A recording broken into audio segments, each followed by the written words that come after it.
Welcome back, everybody, to Two Guys and a Stack of Comics. It is the start of March, which means it is time for us to recap the month of February and talk about the best books that we picked up at our comic stores in the month of February. As always, if you can, make sure you go out support your local comic book shop. That's where Mike and I pick up our books. Mike, I know you're picking yours up at Dragon's Lair in San Antonio.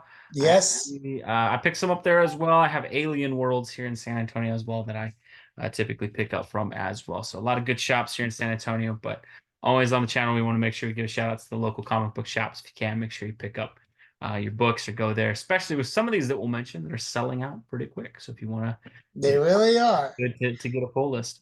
Don't miss out. Get a pull list.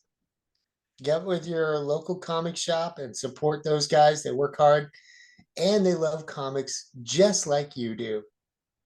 Absolutely. Two of these on the list for sure. You probably would have needed a pull list to pick up. So, Mike, I will let you kick us off. What were your top comic books for the month of February?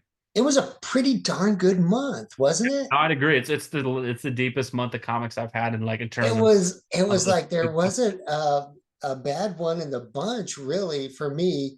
Of course, we've got Conan, Yep, and definitely. Reed and I are both loving that. A 7 and 8 came out in February, right? Yeah, seven and I eight was I both. was like surprised because I couldn't wait for and we'll do a longer ish Yeah, we'll do a longer show on Conan, but man, this is such a great story, such a yeah. great, No, I such mean great that art. story alone made great by the fact that we got so much Conan content and it continues to be the best Look at that splash page. in comics. Oh my gosh, so cool. Yeah, Issue we'll number. we'll talk about it in depth, but yeah, no, I mean, So I love mm, that one. My big surprise, because I'm not a Marvel guy, but I will dip my toe in Marvel every once in a while. It was, of course, Ultimate Black Panther. yeah, Such a great story, really good art. Man, I love that. I was very lucky to get this one and loving it. Can't wait for issue two.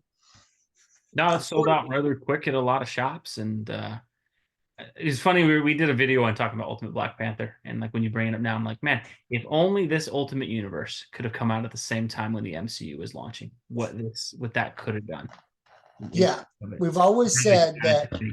where they miss the mark is they don't link up the cinematic with the comic book universe. They kind of keep them separate for whatever reason, but if they bled together, the whole industry as a whole would lift up. It's more like the corporations are just mining Yeah, for intellectual property, and we'll take it from here, guys. I don't like that. Anyway, my other one is my beloved Blade Runner. This one just came out but I love this story. It's going somewhere, and it's amazing. I can't wait till 2049 launches. I think next year or later this year. That's going to be amazing.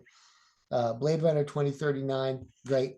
The great fun surprise of the month was Jay Garrick, The Flash, written by Jeremy Adams. Such a great, fun, true to its form comic book story. I just love it. The villain's interesting, and the whole thing with the daughter that got plucked out of time and put back into circulation. It's just great. It's a fun way, very imaginative. How Jeremy Adams dreamed up this adventure with, like, what if Jay and Joan had a daughter? Because of course they never did, yeah. and Jay hasn't had his own comic book since 1951 or two, and so this was just really cool. Of course, he's appeared in many comic books over the decades, but he hasn't had his own comic since 1952. And here it is. Man, it's just amazing. And then my surprise, which was truly a surprise, and you can ask your local comic shop if they could do this for you too. Just, hey, if you don't keep up with preview and all of that, like some people really keep up with it, but I don't. Hmm. So I go into my local comic shop and I say, hey, please look out for this or that. And they get to know you and they'll put it in your sub box and surprise you every once in a while. Well, I have it to where all facsimiles. They put them in and they let me peruse and keep the ones that I want. But this one, the original Yeah. appearance, oh my gosh, yeah, of John Stewart was a great surprise, and that came out in February. So, man, just a great month. No, really strong ones. I would absolutely agree. Conan, best book that I read this month by far. We'll definitely talk about that. Ultimate Black Panther as well. For me, a couple ones that I had that just continued being good that I recommended last month. We will have at some point a review on Ultimate Spider-Man 1 and 2. We're gonna make sure our collaborator Jax, who helps us out, joins in on that 'cause he's a huge Spider-Man fan. So we're making sure we can get him on. But Ultimate Spider-Man 2, excellent issue, continues off a lot of the momentum of that first issue. There's always that wonder when you get a good number one, was it like a one-hit wonder? Was it just a really good first issue? I think this is actually a significantly better issue than number one. I love the world that they're diving into. It's very weird to read a Jonathan Hickman comic book that is kind of almost a straightforward comic book. A lot of times his have just so much world building and different things going on, and I love that as a reader. But it's great to read him just reading like a straight up Spider-Man story and seeing him do really, really well. Excellent issue. Couple of Kudos to Hickman. yeah, no, he's doing great. Marcus Cicchetto on art as well. Want to make sure I highlight that fantastic art throughout. A couple other ones I mentioned them last month, but they continued to be strong, so I thought I'd make sure kind of bring them up again. This Kneel Before Zod comic book continues to be the surprise for me for DC Comics. I thought a really strong second issue.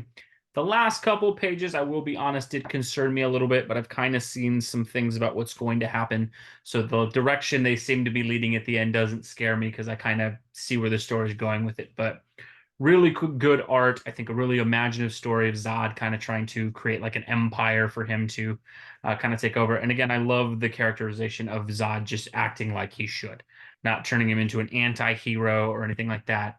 Kept up, really good second issue. Really cool cover art, I thought, as well. And so Very cool. really good for that. Other DC comic that I love this month was Wesley Dodds Sandman #5. Again, I'll give the caveat on this. The art is just not really my flavor. It's a little cartoony, but the story is absolutely amazing. And so, really huge fan of that. It reminds me a lot of the great Sandman Mystery Theater comic book that came out in the 90s.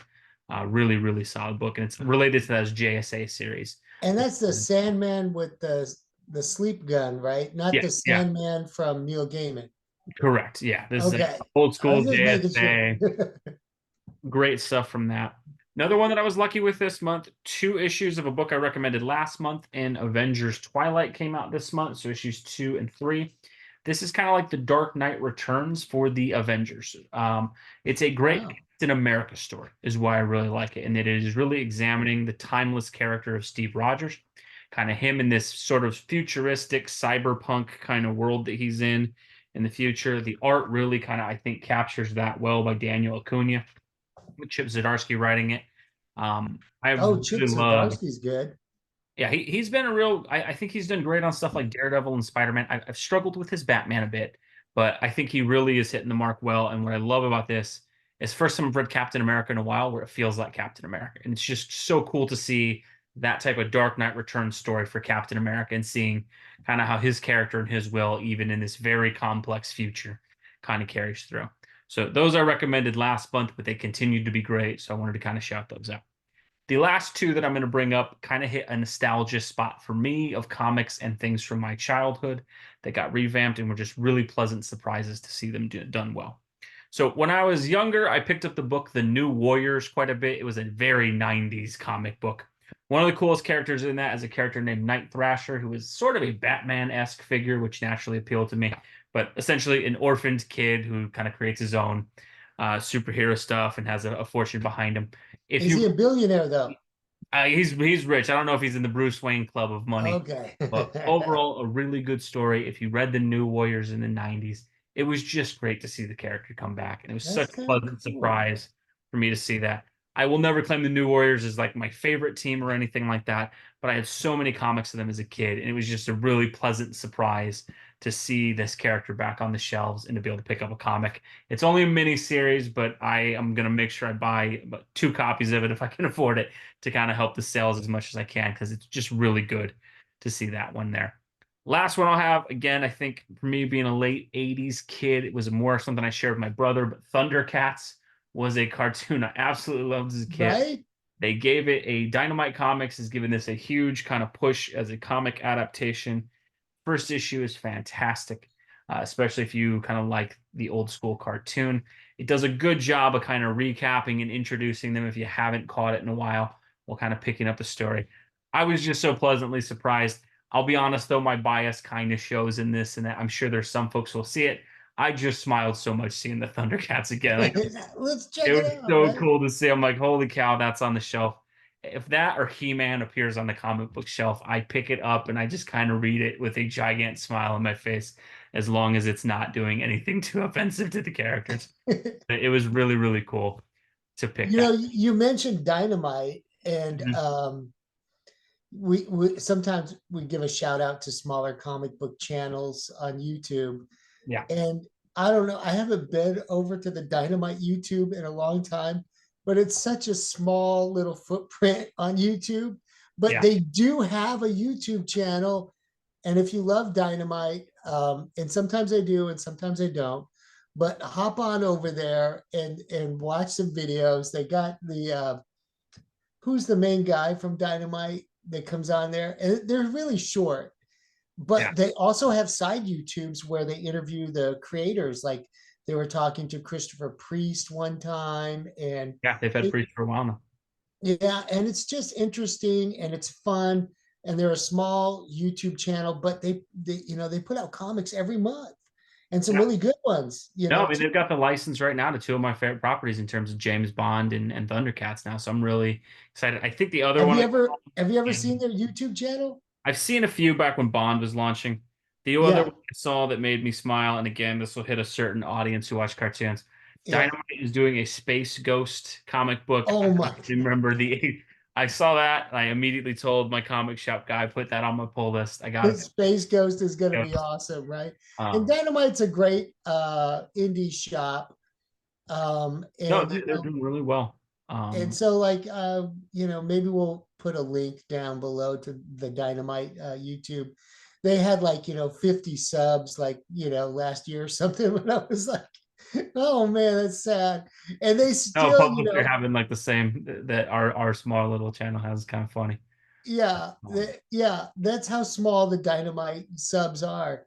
And I'm like, that's so sad. And then they put a lot of effort into it. Like there's two of them from Dynamite that'll come on and say, this week, make sure and put this on your sub list. This is coming out. These are the variant covers. And I just thought it was really cool. So give them It's some love. really cool to see some, and what I loved about the Thundercats one is that you can tell Dynamite cares. I think if this been Marvel or DC, they'd have put Z-list creators on it, Yeah. throwing some nostalgia bait at it. They actually seem to be trying to do a great job with it. I've been a little disappointed with the last couple issues of James Bond, but they have handled the Bond license really, really well as well. So definitely would recommend that. Let us know below what was on your pull list for this month. What would you recommend? As always, we enjoy seeing engagement. If there's some comics you'd recommend, me and Mike always love getting recommendations for folks. So if there's something great that you're picking up, please let us know. And as always, we appreciate you watching. We will catch you in our next video.